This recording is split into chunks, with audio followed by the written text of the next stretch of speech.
Hasnabad two Lebukhali রুটে বিক্ষোভ সাধারণ মানুষের কেশব নন্দ মহারাজের বিরুদ্ধে। হিঙ্গলগঞ্জের বিধায়িকার রেখা পাত্রর নামে গতকাল শুভেন্দু অধিকারী মুখ্যমন্ত্রীর দরবারে অভিযোগ জানান মহারাজ কেশব আনন্দ। তিনি বলেন, 26-এর নির্বাচনের আগে হিঙ্গলগঞ্জের প্রার্থী রেখা পাত্র আমার ঘর ভাড়া নিয়েছিল। 2 মাসের টাকা আমাকে দেয়, বাকি টাকা দেয়নি। আজ লেবুখালী বাস স্ট্যান্ডে কেশব নন্দ মহারাজের তার পরিবারের লোকজন বিক্ষোভ দেখায়। দ্রুত কেশবানন্দ মহারাজকে গ্রেপ্তার করতে হবে ও সিবিআই এর তদন্ত চাই।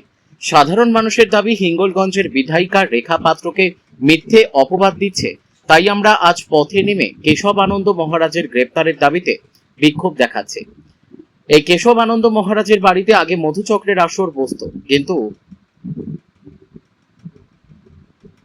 এমতো অবস্থাতেও থাকতেন।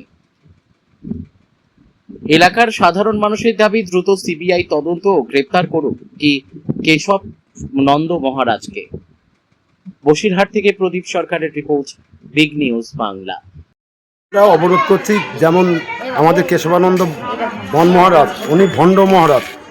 উনি যেভাবে আমাদের দিদিকে অর্থাৎ বিধায়িকা রেখাপাত্রকে অপমানজনক সোশ্যাল মিডিয়ায় ছেড়েছে, তার প্রতিবাদে ওনার বিরুদ্ধে আমরা প্রতিবাদ করছি। বা ওনার যে আরও কীর্তিকলাপ, এই যে ফটোটা দেখতে পাচ্ছেন, এই ছেলেটাকে দীর্ঘদিন ধরে ব্যবহার করেছে, লক্ষ লক্ষ টাকা উনি এর থেকে আদায় করেছেন, তো মানে তুলেছেন। হ্যাঁ, কি করলো তাকে? তাকে মানে লাস্টে মিথ্যা কেস দিয়ে, অপবাদ দিয়ে তাকে ওখান থেকে বের করে দেওয়া হয়। ছেলেটা একটা মানসিক চিন্তা ভাবনার ভিতরে থাকে। চাইছো তোমরা? ছেলেটা সুসাইড করেছে। এখন কি চাইছে? আমরা চাই এনার যথাযথ মানে সিবিআই তদন্ত হোক, ওনাকে অতি শীঘ্র গ্রেপ্তার করা হোক। উনি দালালি করছেন। আপনার নাম কি? আমার নাম কার্তিক মণ্ডল। কোথায় বাড়ি? আমার লেবুখালী 157 নম্বর। আমরা বন মহারাজ যিনি আছেন, কেশবানন্দ বন মহারাজ, উনি আমাদের বিধায়িকা রেখাপাত্রের নামে মিথ্যা অপপ্রচার করে বেড়াচ্ছেন এবং আমরা গ্রামের মানুষ, নেবুখালী গ্রামের মানুষ। বা মহারাজ কেশবানন্দ বন মহারাজ উনি আমার দাদু, ওনার নাতি আমি। তো আমাদের ফ্যামিলির লোকজনও প্রচুর এখানে আমরা জমায়েত করেছি।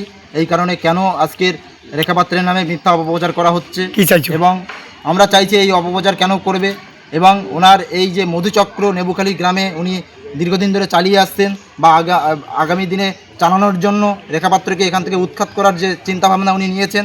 তৃণমূলের নেতা দেবেশ মণ্ডল, শহীদুল গাজী এবং মহাবীরের সাথে উনি যুক্ত। দীর্ঘদিন ধরে উনি দাবি করছেন আমি বিজেপি সমর্থক, কিন্তু উনি বিজেপি সমর্থক না।